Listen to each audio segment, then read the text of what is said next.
सार्वमंथन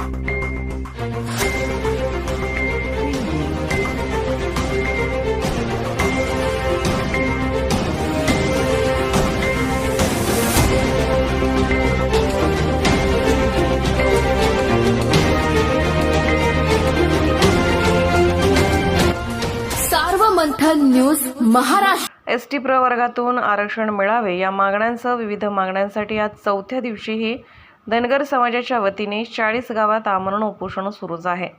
दरम्यान मागण्या मान्य न झाल्यास तीव्र आंदोलन छेडण्याचा इशारा यावेळी देण्यात आला आहे। मी गणेश जाणे, धनगर समाज नाशिक जिल्हा संपर्क प्रमुख।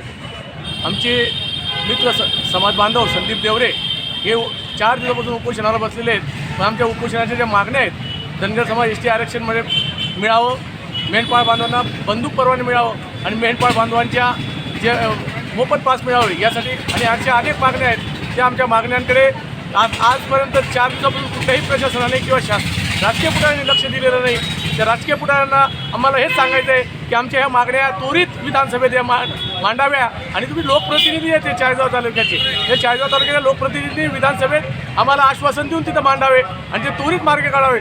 जर हे मार्ग नाही निघाले तर आम्ही येणाऱ्या काळात विधानसभेत सर्व तालुक्यातील समाज बांधव येणाऱ्या विधानसभेत आम्ही सर्व राजकीय नेत्यांना दाखवून देऊ की आम्ही काय आहेत आणि तुम्हाला त्या फक्त आमचं जर राजकीय याच्या परिवर्तनासाठी जर वापर करत असाल आणि मतांचा वापर करत असाल तर यापुढे ते सहन होणार नाही आणि ते आता करणार नाही। येणाऱ्या विधानसभेत आम्ही तुम्हाला आमचं धनगरी बाणा दाखवल्याशिवाय राहणार नाही।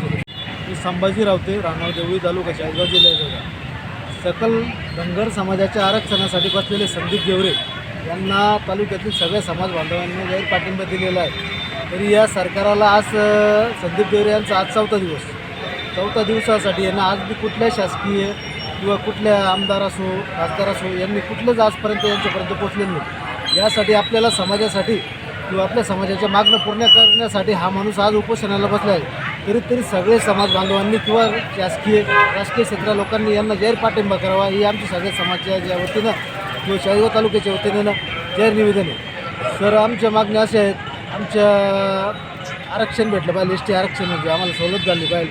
मेंढपाळासाठी आम्हाला आहे ना वनपाल जे आहे ना वनपालचे पास मिळालेले पाहिजे।